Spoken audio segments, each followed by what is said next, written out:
Hello and welcome to the Sky Sports Golf Podcast presented by Callaway. He's back. Well, he never really went away, did he? Scottie Scheffler back in the winner's circle after a thumping 8-shot wire-to-wire victory in his own backyard. We are just over a week away from the second major of the year and some of the game's biggest names rounding into form just at the right time.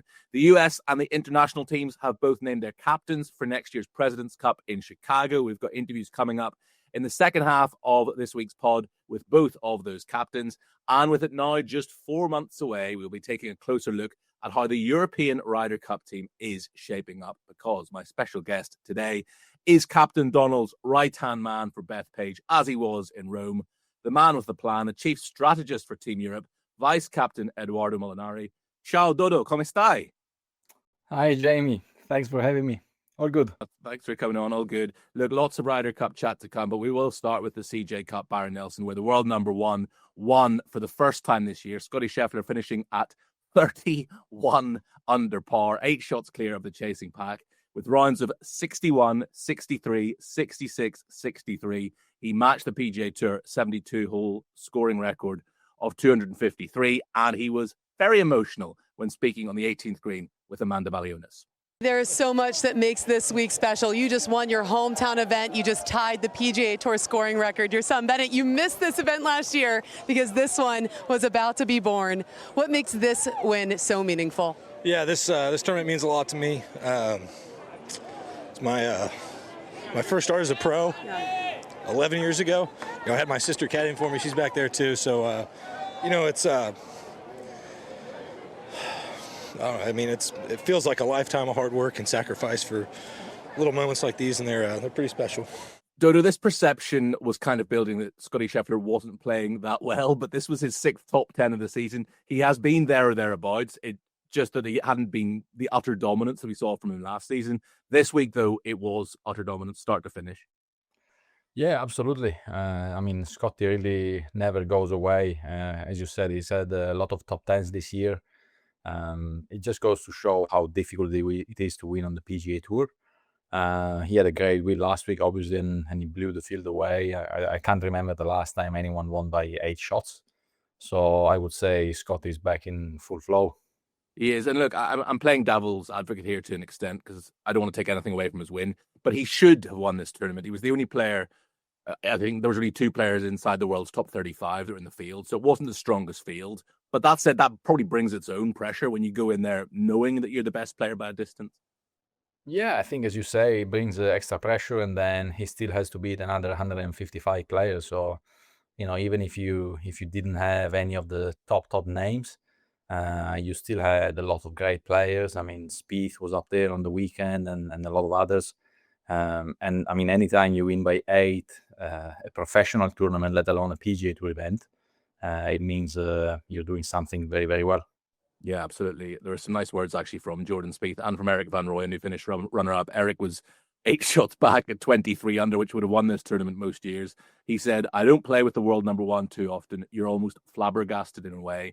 There's nothing you can do. Scottie was practically flawless. And Spieth, who finished 4th, said, it wasn't that long ago. I was definitely better than him, and I'm definitely not right now. It's very inspiring. Look, dude, next week it is the second major of the year. You've got the world number one heading there off a win. Justin Thomas, who won the last PGA Championship at Quail Hollow, heading there off a win. Bryson DeChambeau won over the weekend and Live. And obviously, Rory McIlroy heading there, having had an unimaginable weight lifted from his shoulders. So it is all heating up beautifully ahead of next week. Yeah, absolutely. I think it's going to be a fantastic second major of the year. We got treated to one of the best ones in the last so many years at the Masters. Obviously, it was great with Rory winning. And I think, as you say, he's got a lot of weight off his back now. He can play a bit more freely, especially at majors. And I wouldn't be surprised if he's up there again at Quail Hollow. It's a course that he played well before. He loves it around there. It's a course that definitely suits him and anyone that is really good off the tee. So, I'm very curious to see what's going to happen next week. The first time I've spoken to you since the Masters, so tell us where you were watching it and whether there was a tear in the eye. I was actually flying to China for a DP World Tour event, and I managed to land. And Rory was on the 11th tee, and I think at the time it was like 4 ahead. So I thought, oh, this is it's not gonna even be fun watching this, but I'll watch it because everyone wanted Rory to win, and it's not gonna be there's not gonna be a lot of emotions. And then all of a sudden, half an hour later, not only is not leading, but it's like trailing by one, and it's like, oh my God, what's happening? But it was, I think anyone that knows Rory a little bit, I think everyone was extremely relieved for him and very happy for him. You could see how much it meant for him, and it's been a long time coming. He had a few chances early in his career. It was just so good to see. Yeah, it was incredible. Let's do our traditional Ryder Cup watch roundup from the CJ Cup. Not many of Europe's big guns playing in Texas last week. Rasmus Højgaard was having a very good week. Disappointing final round saw him tumble down the leaderboard. Not a great week for his twin brother Nikolai. He was in a tie for 56th alongside Stefan Jaeger.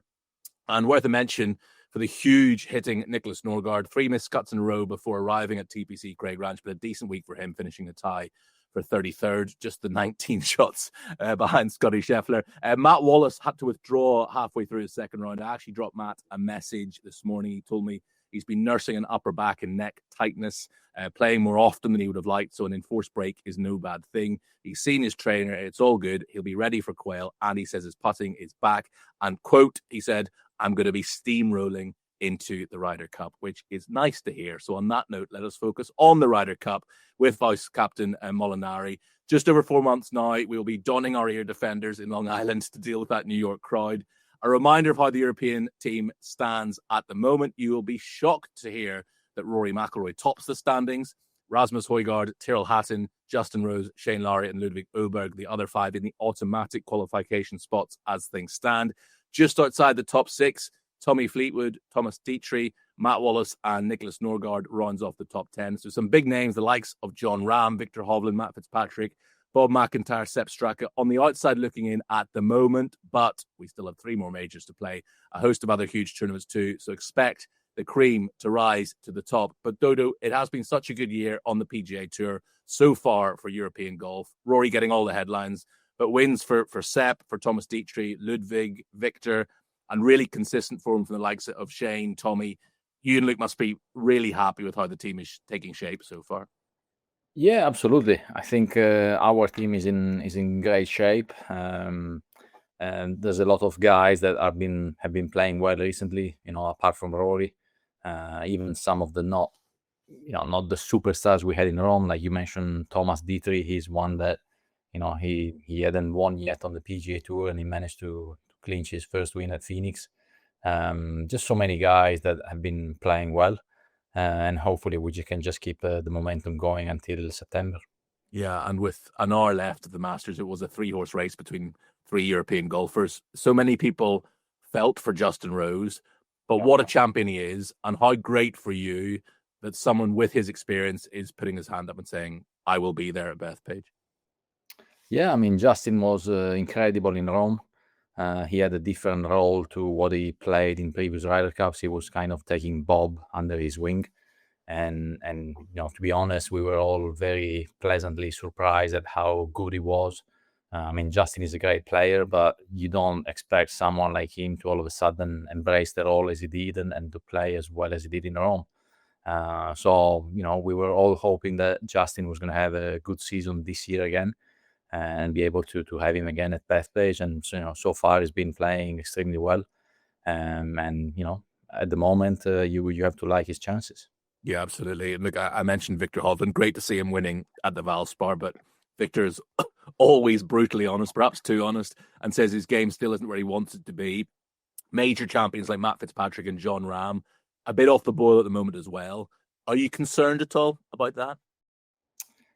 Not really. I think John loves the Ryder Cup so much that he will probably round into form later this summer. I'm pretty sure about it. Fitzy has been showing some decent signs in the last few tournaments. And then again, some of them might miss. It's not like it's very difficult to predict the whole Ryder Cup team. Like every year, you feel like you have 7 or 8 guys that were easy to predict, and then you have a couple of ones that were like way left field. So I think it's going to be the same this time around. I mean, hopefully we'll have all our top guys in the best form of their life. But one way or the other, we'll have a strong team and someone that hopefully will be able to put up a fight against a very strong American side. Look, and we mentioned John, he and Tyrrell, let's face it, they will both be on that team. There weren't any live players in the team in Rome. But how do you monitor the progress of the likes of David Puig, Tom McKibben, Sergio Garcia even, without them being in the majors? How difficult is it for you to sort of assess how well they're playing? It's a little bit more difficult, simply because of the nature of the tournaments they're playing. I mean, it's 3 rounds, it's no cut every week. Some of the courses are maybe not as tough as PGA Tour courses or as major courses, obviously, but you can still have a good idea of how they're playing, and we keep in touch with them and try to understand exactly what's going on.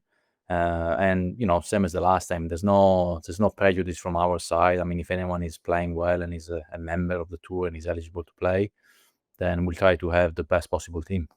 And we could have brothers in a Ryder Cup for the first time in 15 years, since a certain Francesco and Edoardo Molinari at Celtic Manor, of course. Rasmus, I think, has really used the experience of being in Rome and seeing Nicolai make his debut as motivation to be there this year, and hopefully alongside his brother this time. Yeah, absolutely. I think they remind a little bit of Francesco and I. When I see them, it's like it's very rare that the two play well in the same event. But at the same time, you can tell that when one is watching the other playing well, it uses it as massive motivation, and they really try and spur each other on and motivate each other and help each other. So I'm sure whether it's this year, whether it's in 2 years' time, or whether it's further down the line, they will definitely play a Ryder Cup together, and they will be a huge asset to the European team.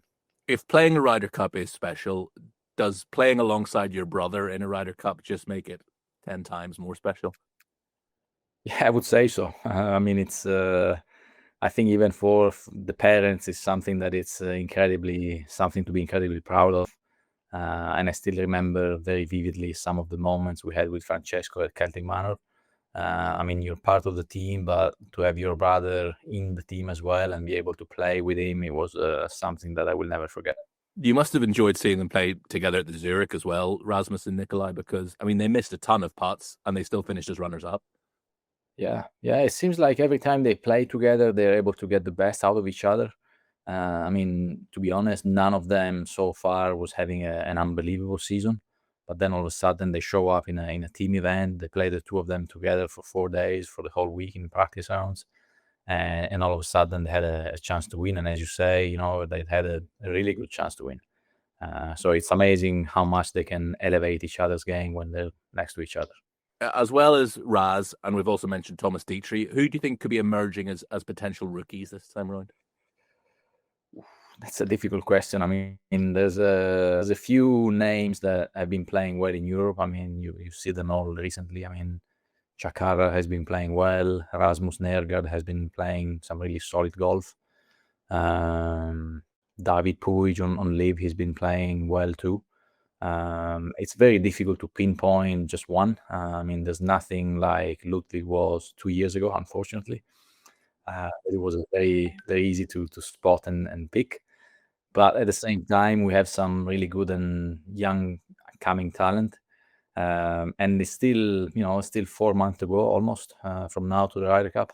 There's 3 majors, a lot of big events, both in Europe and on the PGA Tour. And I'm sure, there will be someone that you don't even think about right now, and all of a sudden he will win a couple of events in the summer. And if he doesn't make the team, he might get a pick. So it's always fascinating these last few months to see who's really trending into form and who's showing his hand up. Yeah, Ludwigs don't grow on trees, unfortunately, do they? If only there could be a Ludwig Oberg every 2 years. Yeah. I want to talk about the makeup of the backroom team, because so far, look, if it ain't broke, don't fix it. It's the same as Rome. Luke, yourself, Thomas Bjorn, and then last week, Jose Maria Olazabal added. There'll be 2 more, of course, and I imagine that probably will be Francesco and Nico Colsaerts again. How much of a head start does it give us that we have a totally settled team who have the experience of Rome under their belts, while the US are all, bar Jim Furyk, doing this for the very first time? I think it's definitely an advantage. I mean, we know each other very well. Whether it's going to be the exact same team or not, that, to be honest, I don't know. Luke hasn't told me that far yet. But there's definitely advantages in it. But I think, whatever the US they do, they will be heavy favorites this time. I mean, they have the best players in the world playing at home. New York crowds would be even tougher than the typical American crowd. So, it's going to be a very, very difficult battle to win. As I said, we'll give it our best shot. And I think it will be something incredible if we are able to pull it off. But I think at the same time, you have to realize who you're up against and what you're up against. And it's going to be extremely tough. As you said, look, they've got an incredibly strong group of players, but they also have this confusion over whether their captain could even be playing on the team, that they could be forced into a change of captain, perhaps. So that's bound to be unsettling, right? Yeah, to be honest, I don't know Keegan. I don't know what he's going to do, but I think if he qualifies for the team, he's probably going to do both. It's a once in a lifetime chance to be playing Ryder Cup captain. And, if I were him, in all honesty, it's very difficult to turn it down. And you can probably set up things in a way that, you're able to play and still be a captain. I mean, Tiger did it at the President's Cup, if I remember correctly, one time. So if he plays well enough and he's in, either he makes the team or he's maybe just one or two spots out, I can see him picking himself and, create a little piece of history. I mean, it's once in a lifetime opportunity, and why would you turn it down? Yeah, well, we wait to see. It is fascinating how that dynamic is sort of playing out. On last week's edition to the team as well, the European team, Jose Maria Olazabal, take us into the team room in Rome and just tell us what it was like in there every time Ollie spoke. Well, it's incredible because it's difficult to explain it into words, but it's like his passion for the Ryder Cup, his passion for the game of golf, and his ability to tell stories to the younger kids, to the kids that, I mean, some of them never met him before or met him maybe once. And all of a sudden, anytime at dinner or after dinner, he was starting to talk, you could hear like, everyone was quiet, everyone was listening. There were a lot of tears in the eyes of the players, or, even families that, some of our wives, they barely know Jose Maria. And when he was telling story, it was incredible. And, the passion and the inspiration that he gets from all the players is just unbelievable. Well, I can imagine how special it was. Does each vice captain kind of have his own specific role? I mean, we know that you're the stats guy and you're the strategist and you're coming up with who's best to play with whom and whether they're in foursomes or four balls, etc., etc. But does each vice captain kind of have a role? I wouldn't say we have like very specific roles outside of what you said. We just try and be very open with the players, have good communication with the players, be as transparent as possible. We just try to give our opinion to Luke, and then at the end of the day, it's his call. Even with what I do with the pairings and the picks and everything, at the end of the day, it's always his call. He's the captain, and he's the one that will be judged, by half a point in the end. So you were basically all advising him, and then he puts it all together and make decisions. And the last time he did an unbelievable job, and I think even this time, again, regardless of the result, he will just squeeze every single point that he can out of the team. Let's talk about Luke, because you and I have spoken about this before. I mean, I was just blown away by how impressive he was in Rome. Every time he spoke to the media, every time he spoke in, publicly at the opening ceremony, speaking in Italian, etc., he was just so impressive from start to finish. You know him better than anybody. Tell us just how impressed you were by the role that you had in Rome, and since then, since in the 18 months since then as well. Yeah, I mean, it's been incredible. I mean, I've known Luke for 25 years now, and he's always been very quiet, very confident, but like he didn't really show up. And I haven't had many conversations with him until 2-3 years ago. And all of a sudden to see him not really transforming himself, but like evolving into this different type of personality and person. It was just incredible because everyone thought, oh, he's going to be not so much a great captain because he's too introverted, he doesn't speak a lot. And all of a sudden he comes out with these, inspiring quotes or, speeches or things that he do that, I mean, it's incredible, to be honest. I mean, even one of the things that stuck to my mind was at the opening ceremony in Rome. Obviously, it's probably the most difficult moment for the captain of the week. And he stood up and he started to speak in Italian straight away, like in fluent Italian. And then I came to realize after the opening ceremony that he's been basically studying Italian for like more than a year, every day, 10 minutes every day, and then reading stuff. And I mean, that just goes to show the amount of work and dedication and all the details that he looked at. It was just incredible. And what really shone through in Rome as well, and hence why the title of the documentary, I suppose, is Una Familia, is just the incredible closeness between not just the players, but the backroom staff, the caddies, the wives. It was all one big sort of team effort, and Luke was so responsible for that.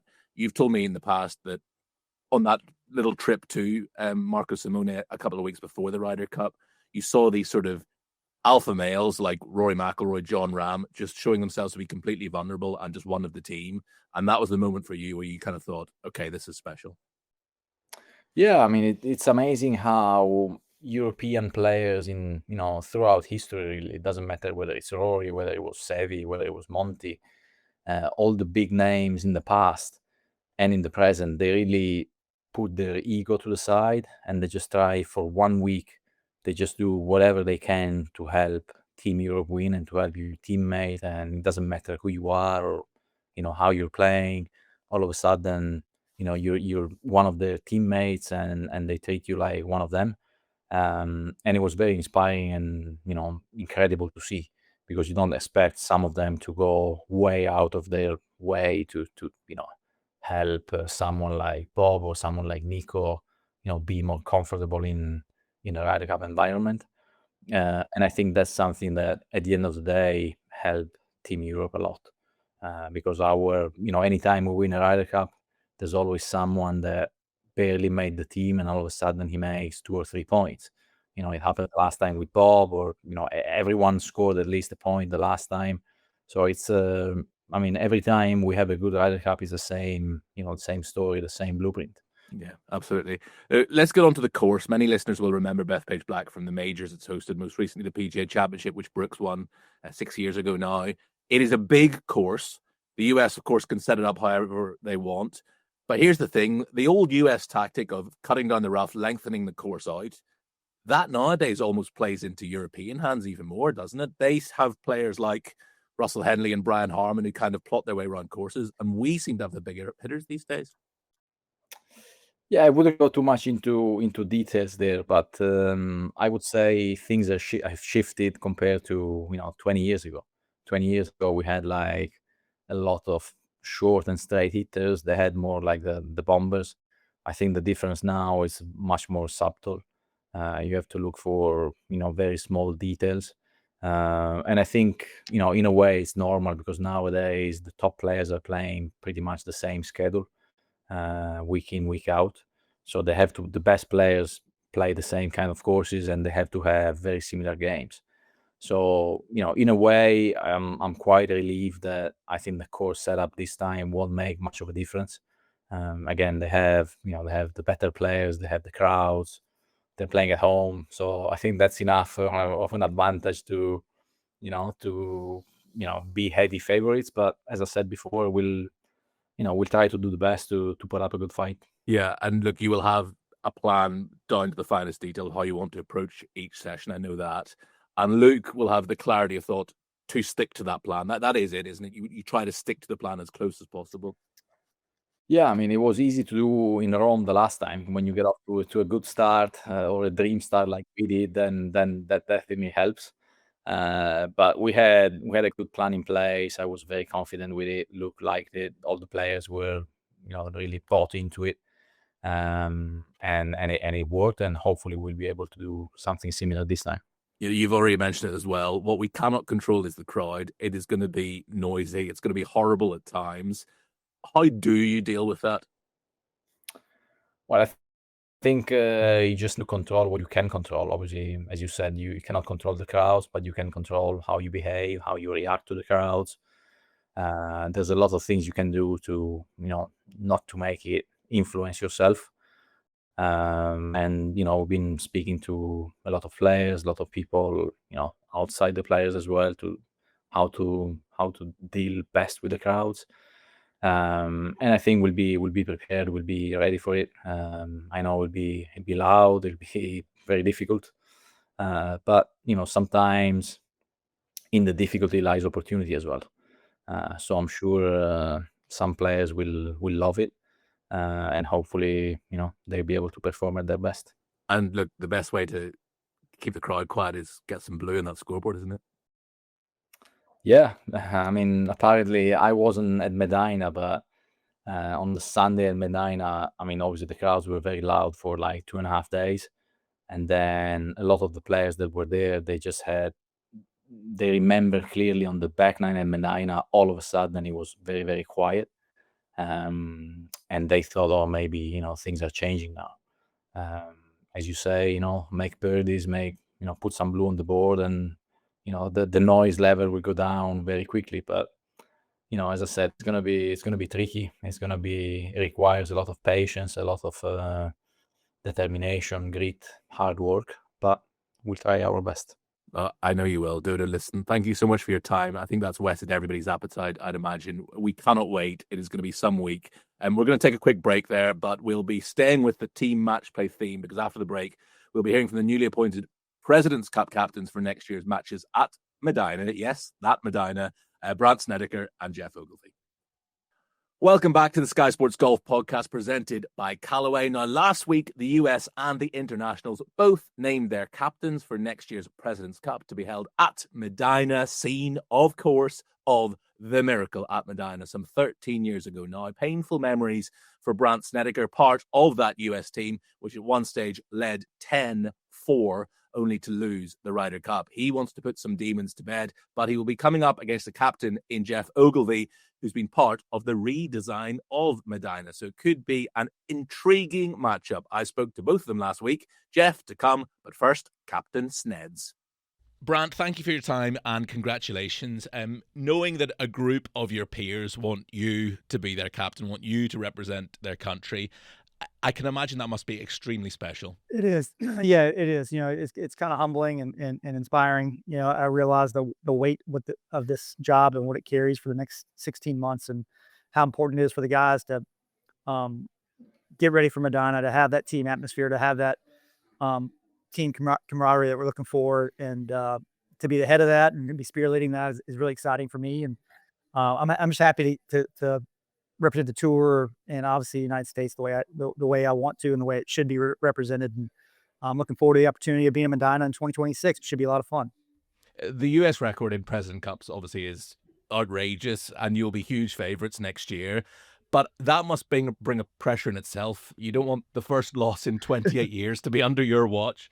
Yeah, I think people who pay attention to the game and really watch what happened in Montreal last time realize how close it was, and being there as an assistant captain and seeing how close that what really was. Saturday afternoon, there were some tense moments on the radio between us, and realizing a few putts here or there could change the outcome of that.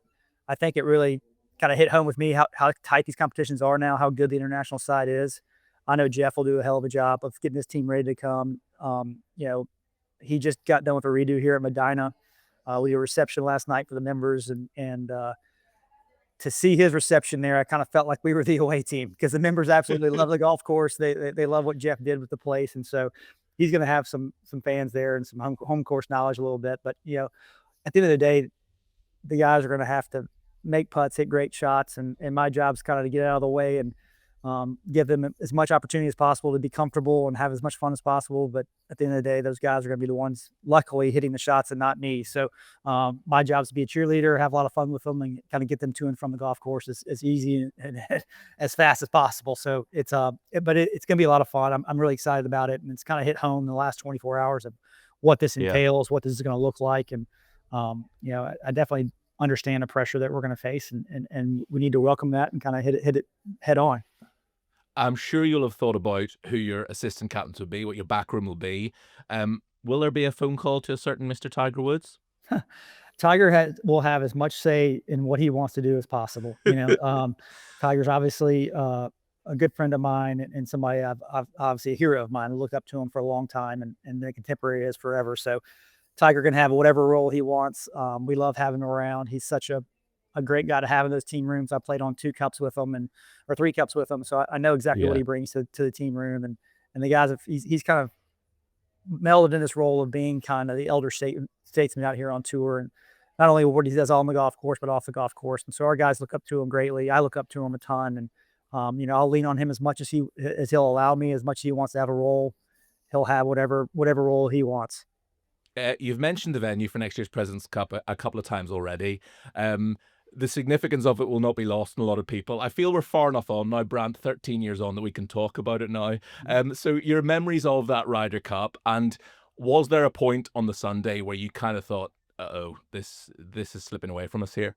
Yeah, it was a great week. Obviously did not turn out well on Sunday. It was my first Ryder Cup. I had come off winning the past couple of weeks before. So I went from extreme high to that Sunday night was probably one of the lowest points of my career. And so I understand exactly what these team competitions can do to you, what the elation of winning one, and also the absolute utter despair that a loss can bring on. So I'm going to make sure my team understands that, make sure they understand there's a history here.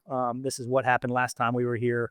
And use that to kind of focus. You can't run away from defeat. You can't run away from bad things that have happened. You kind of have to hit them head on. And, that'll be part of my process of kind of getting the team ready to go, is understanding that this golf course has produced some great cups, produced some great champions, produces some great golf. If you look at the history of that golf course and what it has done, hosting a PGA, hosting a Ryder Cup, a President's Cup, a USGA event, it's a special place. And, it produces great champions and produces great golf. And so I know that this cup will live up to that history. And Geoff did a great job on the redo. The golf course is phenomenal. And so it'll produce some great shots coming down the stretch for sure.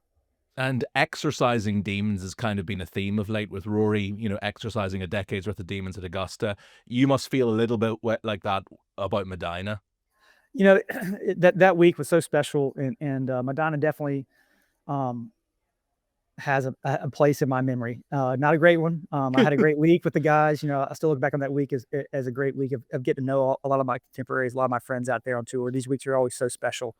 But yeah, this golf course, it got us last time. It's part of one of the, definitely one of the worst defeats of my career. And so I'm keenly aware of what this is going to entail, and use that for whatever motivation we need to make sure our guys are ready to go. But this is a special place. It's a special tournament. And, we have 16 months to figure out exactly how we want to tackle it. But it's going to be a special event. Chicago shows up for big time sporting events, and I have no doubt that they will show up mightily for this. Medinah is a big ballpark. There's a lot of room out there. So we're looking forward to seeing a lot of USA fans out there cheering us on.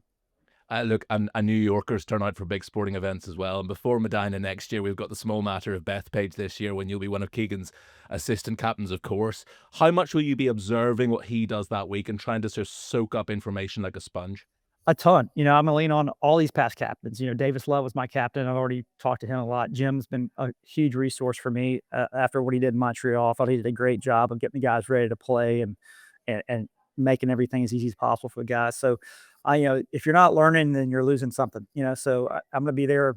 Obviously been in touch with Keegan a ton, helping kind of figure out what we want to do here at Bethpage. And I'm going to learn as much as I possibly can and realize that, there's going to be a lot of great stuff that he does that I've already picked up on. And I'm going to use a lot of it. I think one big thing that we're trying to do here is create some continuity, have some, same assistant captains, similar kind of style as we want for Ryder Cup, Presidents Cups going forward, so that when guys step into this position, they know what's expected of them. They know kind of the blueprint of how we do things and what works and what doesn't work. And so I think Keegan's done a great job of kind of keeping me in the fold. Jim did a great job of keeping Keegan in the fold. And so we want to keep that going forward for the next group of guys coming along. Just looking at the Ryder Cup for the moment, you mentioned Jim Furyk.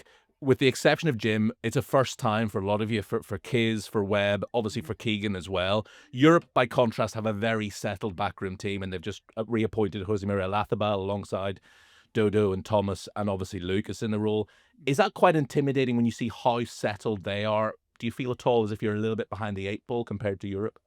Not at all. I think what we're trying to do is kind of, we're trying to copy kind of what their model was. Right. They have done a great job of keeping continuity going forward, of having guys evolve so they know what they're getting themselves into. And I think Keegan did a great thing about having Jim be the assistant captain to help him understand what he's got coming up, what he's got in front of him, and to have that experience. And so, me being a captain last year at Montreal kind of helped me understand, okay, this is what we got going forward. This is what this looks like. I was kind of, deer in headlights really for the whole week I was there, and learned a lot. And so I think we now have it set up to do the same thing going forward for Bethpage and on. And so it's going to be it's going to be a great week. New York's going to be insane, obviously, because of what that golf course looks like, being a public place there in New York. It feels like it's their home, their place. And yeah, I know they're going to show up and cheer us on. And so our job as captains is to kind of, foster that, make sure our guys understand what we're getting into, but also making them feel comfortable to come with us with anything that they need. I think Europe's done a great job of kind of having those established veterans that they can lean on when things kind of get tough, or if they have questions or whatever. And I think we're trying to do the same thing. And Keegan's done a great job. He's worked his tail off of getting everything kind of all his I's dotted, all his T's crossed, so that when we show up in September, we're ready to go and the guys know exactly what's ahead of them. I've got my earmuffs packed already, Brandt. Don't worry about that for those New Yorkers. Yeah, please. Yeah, you're going to need them. Trust me. Yeah, I know. Look, the sort of elephant in the room, the big question mark over the side at the moment is Keegan one of the best 12 American golfers at the moment? And can you see him playing on that team? I think we're beyond the days where you can be a playing captain. So is that a little bit of an uncertainty? Can you see Keegan playing on this team? I certainly can. He's playing great golf right now. He's still in the prime of his career. I played a ton with him over the last 6 months, and he's playing a ton with the guys, and the guys feel the same way. all the guys that are on the team or close to making the team all want Keegan to be a part of it because they realize how good he's playing. Keegan stated and I totally back him 1,000%. If he doesn't make the team on his own merit, then he's not going to pick himself. He realizes he can't do both, so he's got to go in front of him. He knows exactly what he needs to do to make the team, and I think our guys are supportive of whatever way he wants to go about it, and Keegan's keenly aware of what's in front of him. And so it's been, to say that these captaincies it takes up a lot of your time would be an understatement. And so I know he's put a ton of time into it. And I think he's keenly aware of what's in front of him. So me and Kiz and Jim and Webb are all here to help him and to do whatever we need to do to take some of the stuff off his plate. He's been great at kind of letting us kind of be involved in a lot of the decisions and helping him along the way so that he can try to focus a little bit on golf. Now, come U.S. Open, it's going to get real fast. It's going to happen real quick. So, we're trying to tell him right now to focus on golf, to go out there and play some great golf, win some tournaments, and make that team. But I think probably post U.S. Open, it's going to be a lot more time consuming of what we got to do to get these guys ready. Yeah, it'll be honest before we know it. That's to come in a few months. Just a couple of final questions on the President's Cup again. And I assume you probably knew this question was coming. Your side would be stronger with the likes of Bryson and Brooks. They're ineligible at the moment. Are you hopeful over the course of the next 16 months that situation might change? I think everybody in the golf world's hopeful that we're all back together playing at some point here in the near future. I just have no say in the matter whatsoever. So those are great. They're great players. They're I think we all in the golf world want some kind of continuity going forward, but what that looks like is so far above my pay grade. I couldn't even begin to tell you how that's going to shake out. My job is to coach a team that we set forth, that we have in front of us, and that's my plan for the next 16 months. Unless something changes, I'm going with the same way we did in Montreal and how we're going to keep doing the point system going forward. Brandt, thank you so much for your time. And I've just seen I'll be seeing it at the Belfry in a couple of months' time as well. I just saw that news break in the last hour. So I shall see you there, and I'll obviously see you in New York as well. So thank you for your time. Anytime. Thanks for having me. So in the red, white and blue corner, that was Brandt Snedeker. In the black and gold corner, we have Geoff Ogilvy. Geoff, thanks so much for your time and congratulations. Having been an assistant captain 4 times now, I suppose it was the inevitable step up. When was the suggestion first made that this was your time? Was it sort of mooted in Montreal? Did you know that this was going to be your President's Cup? Yeah, it's sort of been coming, I guess, for a little bit. Our leadership group is quite, since Ernie in 2019, with Trevor and Adam Scott's obviously very involved because he's played so many of these. He's played 11 of these. So it was sort of mooted around, and I've known for a little bit sort of inside our group, but to make it official, yeah, it's really exciting. It's going to be fun. Look, there's no sugarcoating it, unfortunately. The record is very one-sided when it comes to the President's Cup. Why do you think the internationals haven't had the same success yet against the US that Europe have in the Ryder Cup, for example? We haven't had a Seve yet. That helps. I think if you look at the track record of, if you look at the history of the Ryder Cup, it was a similar sort of story. It took a long time for Europe to sort of get the belief, I guess. Yeah. Because, I mean, the best 12 players from both sides are always going to be pretty elite and competitive with each other. I think it's just the belief as a group, and bringing different nationalities together, I think, is awkward as well. The US sort of have that natural connection. Yeah. Because they all have the same passport.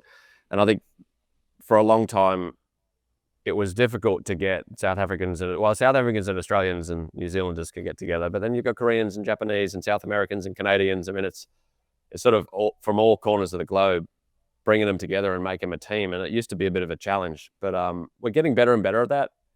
Yes. Ernie, with the shield that he brought along, sort of gave us sort of unified sort of symbol to play under, if you like. We've now got young kids coming up to us sort of telling us that they want to wear that one day, that it's an aspirational thing, which is really cool. So I think it's getting better and better. Every single time we do this, we're learning about sort of the format and how to do this. We also sort of have the US get to do this every year with the Ryder Cup. You know, we get to do it every 2 years. So we're learning, we're getting better. The scoreline for the last couple haven't looked as close if you look at the final score, but they were a lot closer than they look. Yeah. So I think there's definitely periods on the weekend and Saturday and Sunday where we're like, wow, this could go our way. So we're getting closer and we're getting more determined, and we're learning more and more about how to do these sort of tournaments. And the win is coming, and hopefully it's in Chicago.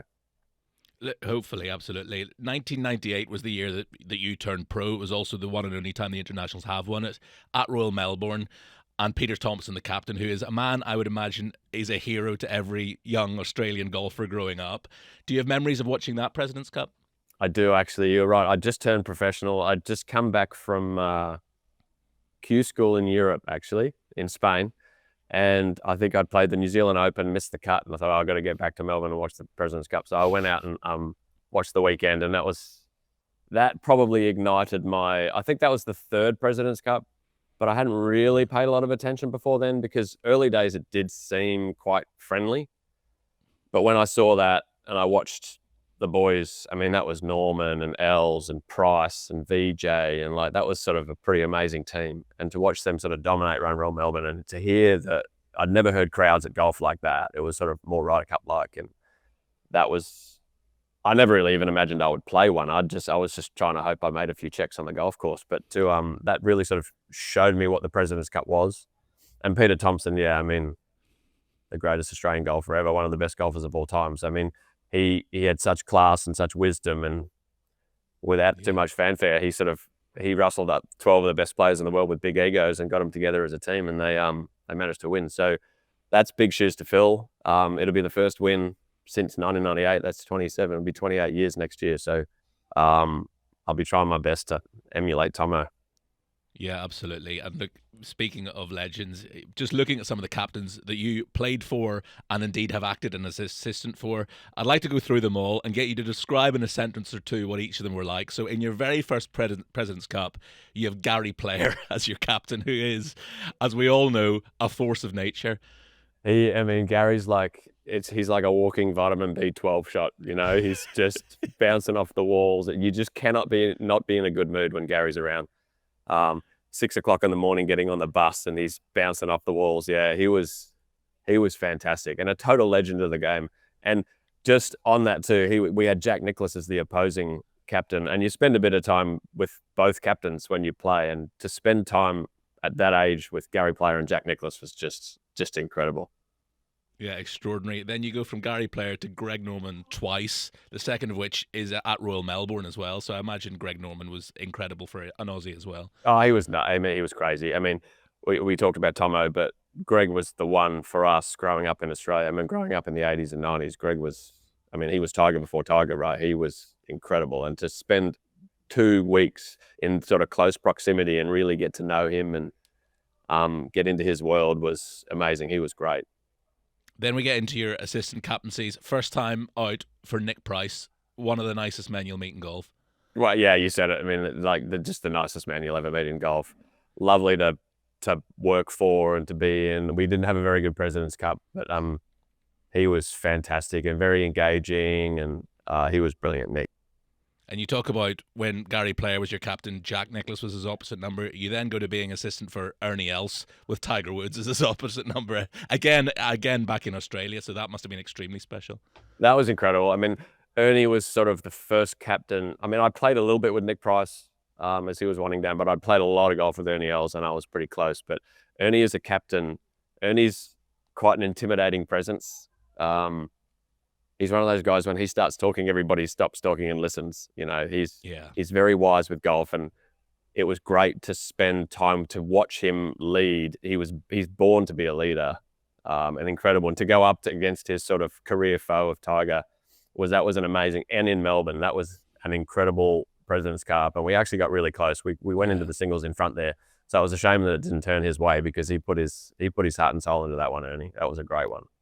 And I think the last two captains that you've been an assistant for, Trevor Immelman and Mike Weir, they've kind of picked up that baton. You mentioned Ernie introduced the Shield, and I think that's what Trevor and Mike have really tried to do to, okay, let's have one common identity that we can all sort of rally around. Oh, yeah, absolutely. Ernie introducing the Shield, I'm like, oh, that's nice. We've got something to play under. But I didn't really understand how powerful and important it was, and he sort of told us it was, and it's turned out to be true. Trevor grabbed it and ran with it. And Charlotte he was an incredible captain. He left no stone unturned, worked really, really hard, created a really great week for us and a great vibe inside the team. And we left Melbourne together. We left Charlotte even more together. And it's not just we turn up every 2 years and get together as a team anymore. Like it's a real connected group. The chat groups on the phone still go. There's still a lot of banter on the group, still from the Montreal group. And the last two captains, and Weersy in Canada, I mean, Mike Weir in Canada is like second only to Wayne Gretzky. You know, he is like, he's on the Mount Rushmore of sport in Canada. So like that was a thrill to sort of be underneath one of Canadians' favorite golfer. You know, it was incredible. But yeah, the brotherhood and the connection and the bonding around the team now, it doesn't feel like we're from different countries anymore. It feels like we're all sort of together and from the same place. So it's been an amazing sort of effort by everyone involved, starting with Ernie really for the last 3 President's Cups. We're in a really good spot. I'm sure you knew this question was coming, Geoff. Your side unquestionably would be stronger with the likes of Joaquin Niemann, Cam Smith, Abe Ancer. As things stand, obviously they're ineligible. Are you hopeful that over the next 16 months that could change? It would be great for us, for sure.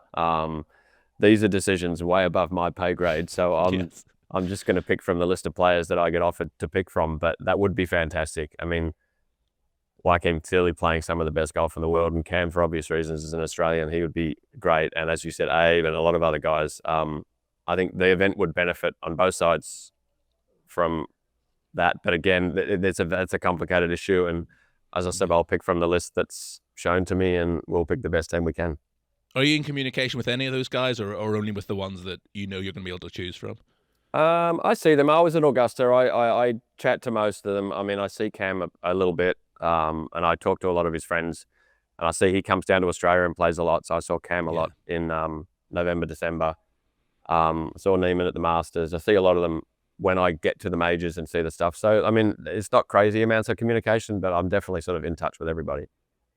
Just finally, the irony will not be lost on anybody, and I've just spoken to Brandt about this as well, that the venue for next year's President's Cup is a venue which holds painful memories for US teams when it comes to match play competitions. Will you be speaking to Jose Maria Olazabal? Will you be trying to channel the spirit of the European side who pulled off the miracle at Medinah? I think so for sure. Jose and a bunch of the players, as many of the players as I can rustle up. I mean, Europe is a good source of, the European Ryder Cup team is a good source of sort of knowledge and experience for us. Europe's been doing it for a lot longer and have seemed to have really sort of mastered how to come to these team competitions in a good spot. So I'll be talking to as many of those guys as I can to sort of just get a feel for how it all went and how they managed to do that. Like Ian Poulter, I remember Poulter was the sort of catalyst on the Saturday afternoon. But whatever Jose told them on Saturday night worked. So I'd love to know what that was. and from a personal point of view, Medinah must feel a little bit like a home game for you now. You must have a special connection to the place. Yeah, I do. I mean, we worked there for a few years. It's an amazing club. It's a great property. It's very grand and very big. It feels like it was born to host really big events and create some drama. So it's nice to have an away game at a place that I know so well. And so it's going to somewhat feel like a little bit of a home game. Well, I suppose I have to remain strictly impartial, but you'll be unsurprised to hear that the Europeans usually root for the internationals when it comes to the Preds Cup. So you know that everyone on our side of the pond will be behind you next September as well.